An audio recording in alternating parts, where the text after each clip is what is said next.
tudo bem? Estamos continuando o nosso poder legislativo. Eu estava falando na aula passada de CPI. Você que ainda está se organizando, fique atento. Olha só o que eu falei. Comissão Parlamentar de Inquérito, ela exerce aquela famosa função de fiscalização. Então, o Poder Legislativo, ele tanto tem a função de fazer leis, como a função de fiscalizar. E aqui está na função de fiscalização. Ok? E aí, atento. Eu tenho que ter um requerimento assinado por 1/3, assinado por 8 deputados, e falei que aqui é o direito das minorias, basta a assinatura, que a CPI vai ser aberta. Então, direito das minorias, basta a assinatura. Falei também que o STF disse que pode limitar, a Casa Legislativa ela pode limitar a quantidade de CPIs em funcionamento ao mesmo tempo. Ok? Falei também do fato determinado, que é um fato caracterizado, específico, um fato que vai trazer um assunto relevante ao distrital, que pode ser tanto um fato público, e aí atento com isso, quanto um fato privado, perfeito. CPI é isso, vai investigar atos públicos. CPI do contrato temporário, digamos. CPI dos combustíveis para investigar cartel de empresa. Que seja, CPI investiga fatos privados ou fatos públicos, tem que ser relevante para a população do DF. E prazo certo, eu falei que a CPI tem que ter um prazo, mas pode ser prorrogada por quantas vezes quiser, só não pode ultrapassar uma legislatura. O limite máximo de uma CPI é uma legislatura. Perfeito. E aí agora eu estava nos poderes de uma CPI. Cuidado. Quando eu falo em poder de uma CPI, eu tenho que entender que a CPI tem poder próprio de autoridade judicial para investigar. Então, os poderes que um juiz poderia utilizar para investigar, a CPI também vai poder utilizar. E aqui não ficou muito claro, né? Porque fica uma regra como se fosse um poder de delegado na fazendo a investigação, mas com algumas regras de juiz, que juiz pode ter. Então, como é que foi construído isso? O poder que pode ou não pode ser feito uma CPI foi construído pela jurisprudência. Para efeito da sua prova, essa questão é muito clara. Poder de investigação próprio de autoridade judicial. Perfeito. Agora, uma prova mais específica é perguntar quais são os poderes de uma CPI. Tranquilo? Então vamos comigo aqui. Pode agir. CPI pode quebrar o sigilo bancário, fiscal e telefônico. Quando eu falo em sigilo, gente, eu estou falando em dados. A CPI ela pode violar dados. Como assim? Ela quer saber o seu imposto de renda, qual é o valor dele, como é que foi feito. Ela quer saber para quem você ligou, quando, que hora, para quem você mandou dinheiro, se para quem você recebeu. Então são dados. Dados bancários, fiscais e telefônicos. Eu não confundo isso com a famosa interceptação telefônica, que é a escuta telefônica. Porque a escuta telefônica a CPI não pode fazer. A CPI pode sim pegar um dado, um sigilo telefônico. Ou seja, a conta telefônica ela pode. Ela não pode fazer uma escuta telefônica. Ok? CPI pode fazer uma prisão em flagrante. Prisão em flagrante, CPI pode? Pode. Qualquer do povo pode, CPI pode. Se você olhar embaixo, CPI não pode fazer prisões processuais. Processuais como? Uma prisão preventiva. Isso você não pode. CPI não pode fazer prisão processual. Agora, a prisão em flagrante, qualquer do povo pode, CPI também pode. Então é isso que cai na prova. CPI quebra o sigilo, mas não faz interceptação.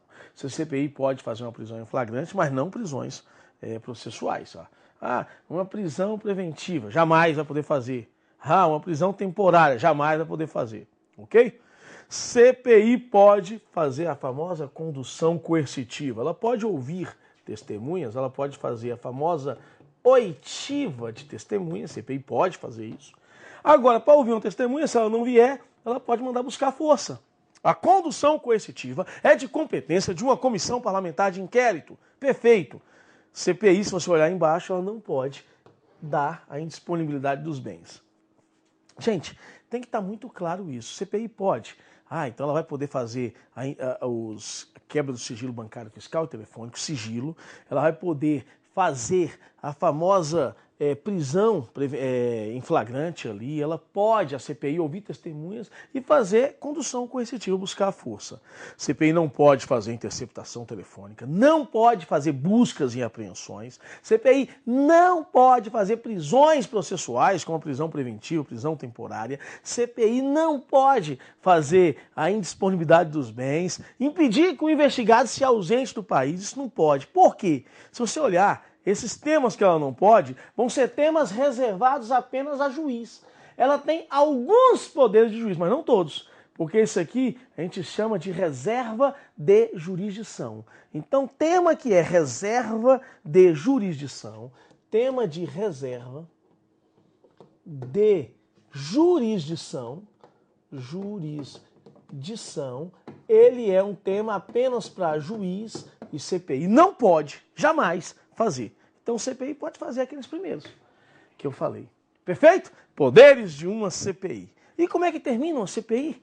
Bom, eu tenho que ter cuidado, porque uma vez alguém falou, termina em pizza. Não, CPI não termina em pizza. Termina com uma conclusão. Eu tenho que ter cuidado com isso, até porque nós temos uma lei anti-pizza, que a gente até brinca, né? Fala que é a lei anti-pizza. O Legislativo Federal fez uma lei, é a Lei 10.001, que essa lei ela fala o seguinte, que os órgãos que receberem informações das CPIs devem dar informações ao Poder Legislativo no prazo de 30 dias e a cada 6 meses o que está fazendo, ok? Cuidado que CPI hoje ela vai além do seu término, ela vai além do término. As pessoas têm que informar sobre pena de crime de responsabilidade, tranquilo?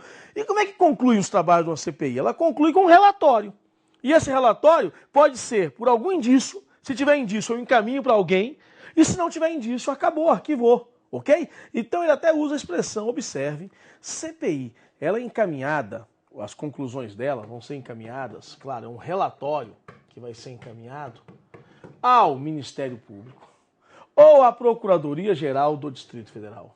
E vai ser encaminhado, claro, só se houver um relatório de conclusão que tenha algum indício sobre responsabilidade civil, responsabilidade criminal, responsabilidade administrativa, responsabilidade tributária. Então, se houver responsabilidade civil, criminal, administrativa e tributária, eu encaminho ao MP, ou encaminho à Procuradoria Geral do Distrito Federal, que são os advogados do DF, para que possa promover essa famosa responsabilidade. Ok? Tranquilo? Isto é a famosa Comissão Parlamentar de Inquérito. Vamos continuar. Foro especial. Aí eu tenho que ter cuidado, viu, gente? Quando eu falo em foro especial, estou falando em juízo diferente para julgar deputados distritais. Existe o foro especial para governador, existe foro especial para algumas autoridades. Estou falando aqui do foro especial para deputado distrital. Ou seja, se deputado comete um crime e foro especial é apenas para questões criminais, ele será julgado diferente do cidadão comum. Ok? Vamos entender isso melhor, você que não conhece o Poder Judiciário, fazer uma esquematização muito simples aqui. Olha só.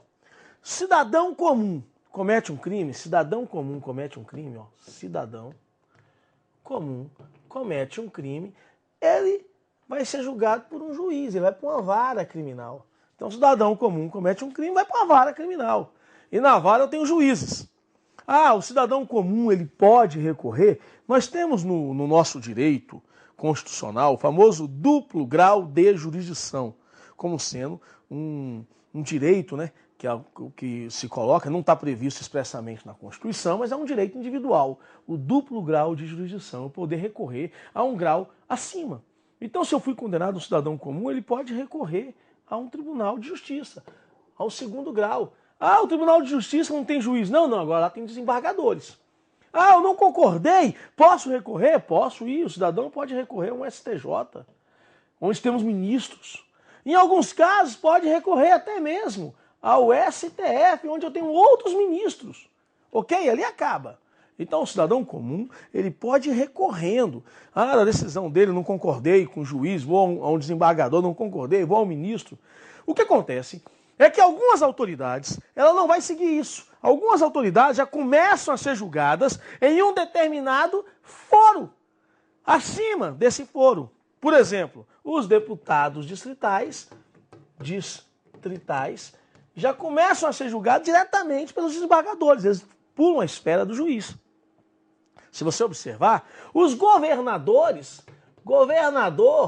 ele já vai ser julgado direto pelos ministros lá no STJ, já pula os dois primeiros graus. Presidente da República, senador, deputado federal, tudo já começa a ser julgado direto no STF. No passado, se falava que foro especial era um foro privilegiado. Hoje está um pouco fora isso de foco, né? Porque não existe privilégio. Eu estou suprimindo uma instância. Eu estou falando, ao invés de você ser julgado pelo primeiro grau, você vai ser julgado por um outro grau. Você vai ser julgado por um colegiado. E isso, num passado chamava-se de privilegiado. Isso não é mais um privilegiado, hoje é um foro especial. Então eu entendo que algumas autoridades são julgadas por um foro diferente. Já começam no segundo grau, ou já vão para um terceiro grau aí, né, que seria um grau superior ou um grau supremo direto, que é o caso do presidente da República. Ok? Detalhe, foro especial é só para crime. Em questões cíveis, em questões administrativas, não há que se falar em foro especial. É só para questão criminal. Então, deputado distrital, em caso de crime, é julgado pelo segundo grau, é julgado pelo TJDFT, é julgado pelos desembargadores. Fica atento nisso para sua prova, ok? Vamos ver aqui. Agora, olha só, deputado distrital, desde o diploma, serão submetidos a julgamento, e esse julgamento aqui eu já falei que é só em questões criminais, perante o TJDFT, ok? TJDFT. Então, em caso de crime. Agora, quando começa o foro especial? Com o diploma. E a Constituição, nem a lei orgânica, explica o que seria o diploma. Mas você sabe, o diploma é aquele documento que o parlamentar recebe falando que ele foi eleito. E que ele vai tomar posse, é uma garantia para posse. Tanto que é um documento importantíssimo para apresentar às mesas diretoras das casas, para que o parlamentar possa tomar posse. Então, em caso do diploma debaixo do braço, naquele momento específico, começa o foro especial. Qualquer crime ali será julgado pelo Tribunal de Justiça do DF, ok? Detalhe. Se o crime foi cometido ali para frente, já vai direto para o TJ. Se o crime tinha sido cometido antes, ele já estava sendo processado em outro momento, aí o processo vai ser transferido para o TJ a partir do diploma, ok? Atento nisso aqui, olha essa linha do tempo. Olha só, cidadão comum.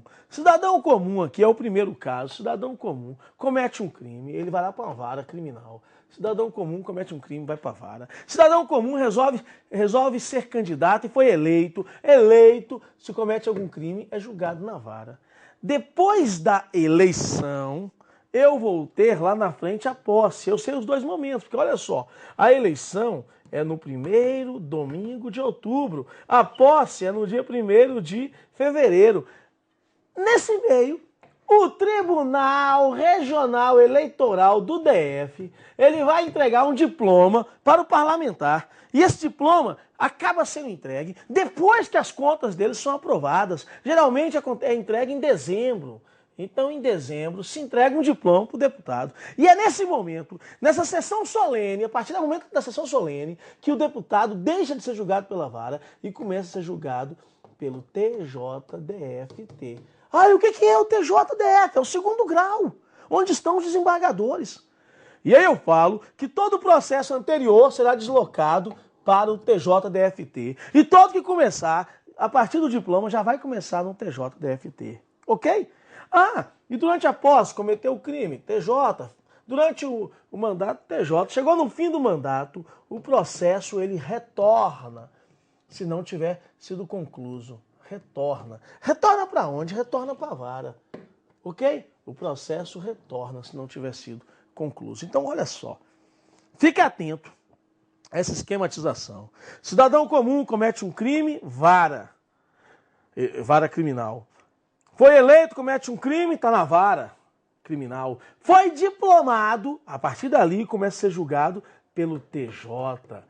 Mesmo que o processo tenha ocorrido, o crime tinha ocorrido antes, o processo já estava antes lá, ele é deslocado para o TJ. Chega no final do mandato, ele retorna se for preciso, se acabou, se não concluiu o processo lá para o início, ok? Isso tem que estar muito claro para você Tranquilo? Até porque a sequência disso vai precisar disso. A famosa imunidade vai voltar nesse quadro. A famosa imunidade que nós vamos estudar volta no quadro, ok? Vamos continuar, vamos ficar atento a isso aqui. Observe aqui comigo, olha só. Imunidade parlamentar, artigo 61 da Lei Orgânica do Distrito Federal. Desde a expedição do diploma, os membros da Câmara Legislativa não poderão ser presos, salvo em flagrante inafiançável. Desde quando? Daquele diploma. Então, desde aquele diploma, o parlamentar já tem imunidade, ele não pode ser preso, a não ser que seja um crime flagrante inafiançável. O que é flagrante inafiançável? Tem que ser flagrante e tem que ser inafiançável. Tem que ser pego cometendo o crime e tem que ser tortura, tráfico, terrorismo, racismo, crimes hediondos, ok? Desde o diploma. Atento, gente. Essa imunidade que se chama de imunidade formal, que começa com um diploma, coloca o diploma debaixo do braço, surge a imunidade formal, para ser preso, tem que ser flagrante, tem que ser pego cometendo um crime, não é qualquer crime, esse crime tem que ser inafiançável. Eu acabei de anotar para vocês, tortura, tráfico, terrorismo, racismo, hediondos, são crimes inafiançáveis que pode resultar na prisão do parlamentar. E eu pergunto, se o deputado cometeu uma tortura, ele vai preso? Depende. Se ele foi pego cometendo a tortura, se foi pego em flagrante, ele será preso. Ele poderá ser preso só nesse caso. Tem que ser flagrante e crime inafiançável, senão ele não há de se falar em prisão dele. Ok? Ah, então quer dizer que não temos uma prisão preventiva para deputado? Não. Ah, uma prisão temporária? Não. Não temos, ok? Vamos ter uma exceção ao final disso aqui, que é uma exceção de se surgir uma sentença criminal transitada em julgado. Porque em caso de sentença criminal transitada em julgado, que não cabe mais recurso, uma decisão definitiva da justiça, o deputado pode ser preso. Não está escrito aqui não. É uma exceção jurisprudencial. Deputado pode ser preso em caso de sentença criminal transitada em julgado. Aí não há de se falar em imunidade, acabou. Ele teve todas as regras da imunidade, mas houve uma decisão transitado em julgado, que não cabe mais recurso para cumprimento da sentença criminal, ele pode ser preso. Em regra, deputado só vai preso em flagrante de crime inafiançável. Ok? Vamos continuar aqui comigo. Olha só. Eu ainda estou dentro da imunidade formal, falando da prisão, recebida denúncia contra um deputado por crime ocorrido após o diploma, o Tribunal de Justiça do Território dará ciência à Câmara Legislativa. Como isso é importante? Acabou, não existe mais a possibilidade de autorização, ok? Então, não há de se falar em autorização para processar um deputado distrital. Autorização não temos mais. Agora, existe agora a comunicação, faz parte da imunidade formal. A primeira imunidade formal foi de prisão, a segunda agora é de comunicação. Como é que é isso? TJ, você é obrigado a comunicar à Câmara que vai processar um deputado distrital se e somente se o crime ocorreu após o diploma, ok? Se o crime ocorreu depois do diploma, você tem que comunicar. Se você não comunicar, o processo é nulo. Tranquilo, gente? Atento a isso aí. Agora, isso por quê? Porque vai ter uma sequência dessa imunidade. Não existe autorização. Autorização jamais. Autorização para processar deputado não precisa. O TJ pode começar um processo independente de autorização. Não precisa, independente não precisa de autorização. Mas tem que comunicar se o crime foi depois do diploma. Detalhe. Lembra daquele caso em que o cidadão comum ele é candidato e já respondia um processo. Quando ele é diplomado, o processo sai e é deslocado para o TJ. Aquele crime ocorreu antes do diploma. O TJ não precisa de comunicar à casa que vai processar aquele deputado. Por quê? Porque o crime foi anterior ao diploma. Ele só tem foro especial. O processo sai daquela vara e vai para o Tribunal de Justiça. Tranquilo? Agora, atento. Porque se o crime ocorreu depois do momento do diploma, aí sim o TJ só pode iniciar o processo se ele comunicar. Ele não precisa pedir autorização, ele só comunica, vou processar o parlamentar. E para que ele comunica? Por uma sequência, que é a possibilidade de sustar um processo contra um deputado. O Poder Legislativo pode sustar, é imunidade. Sustar como? Você não vai processar o deputado. Por quê? Porque nós não queremos. Como isso? Observa, olha a sequência aqui. Antes disso, olha a OBS. por iniciativa de partido político nela representado, pelo voto da maioria absoluta dos seus membros, poderá até a final da decisão sustar o andamento. Então, olha só, vamos voltar. Primeira imunidade é a imunidade formal de prisão. Segunda imunidade formal é a imunidade de comunicação. E só se comunico se o crime ocorreu após o diploma. E a terceira imunidade é para sustar um processo. E eu só posso sustar um processo também se o crime ocorreu após a diplomação. Então, para sustar um processo do crime que ocorreu após a diplomação, e não tem como sustar crimes que ocorreram antes, eu preciso de ter uma decisão do plenário. E aí é interessante, né? A decisão tem que ser de 13 deputados no mínimo. Quando ele fala a maioria dos membros, a maioria dos 24, é a maioria absoluta. E a ideia tem que ser de partido político que tem eleito pelo menos um deputado. Então, olha que detalhe. Atenção. Posso sustar um processo? Posso. O crime tem que ter ocorrido após o diploma. Perfeito? Perfeito. Quem é que pode ter ideia para sustar? Só partido político que tem eleito pelo menos um deputado, partido político com representação na Câmara Legislativa? Perfeito. E a decisão? Maioria dos membros, que é a maioria absoluta, que são 13 deputados. Tranquilo? Fique atento nisso. Tenho 3 imunidades formais. Imunidade formal para prisão, para comunicar se o crime foi depois do diploma e para sustar um processo se o crime foi depois do diploma. Crime anterior ao diploma só vai ter a regra do foro especial, não vai ter a imunidade de comunicação e de sustar. Ok? Fique atento nisso. Vamos continuar. Olha só.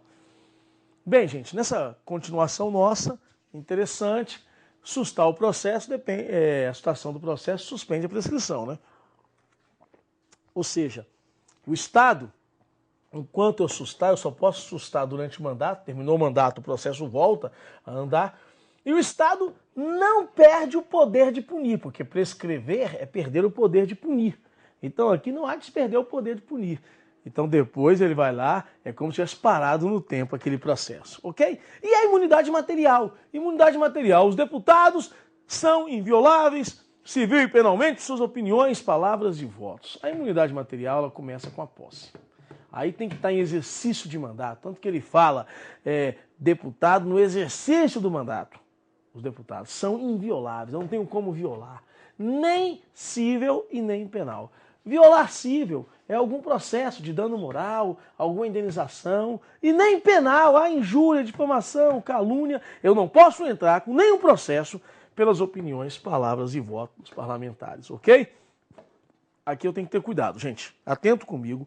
Você que faz uma prova, o examinador quiser ir além, você fique atento. O deputado tem imunidade material? Tem. Começa quando? Começa com a posse, também chamada de imunidade real.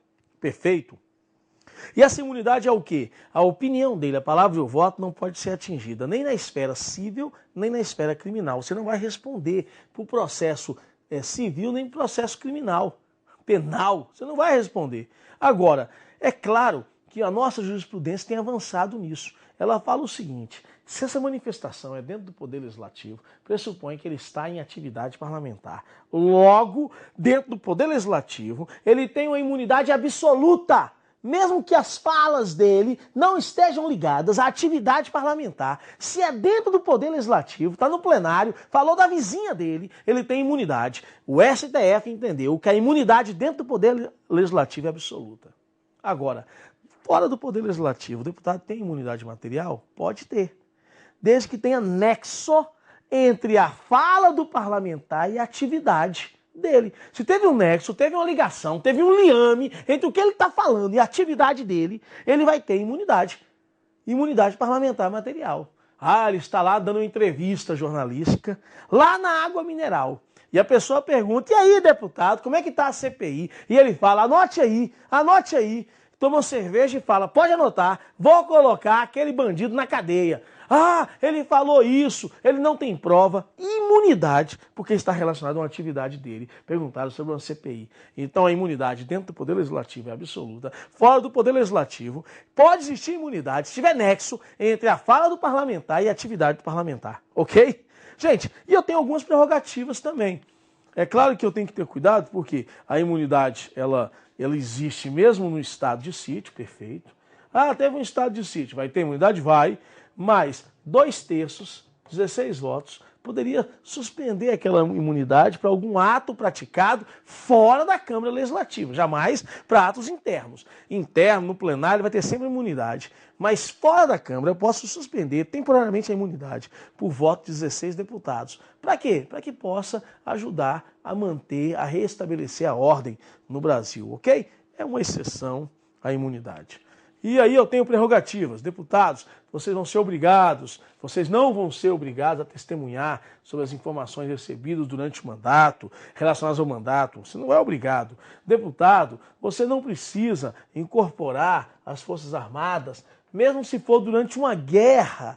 Ah, você é militar, foi chamado para uma guerra, mesmo que seja durante uma guerra, você não é obrigado se a Câmara não te autorizar, não te licenciar. Ok? Então só pode se ausentar se for licenciado oficialmente. Tranquilo? Gente, isto aqui são regras de imunidades, ok? Próxima aula, vamos continuar sobre a perda do mandato. Vou aguardar você. Até mais, gente!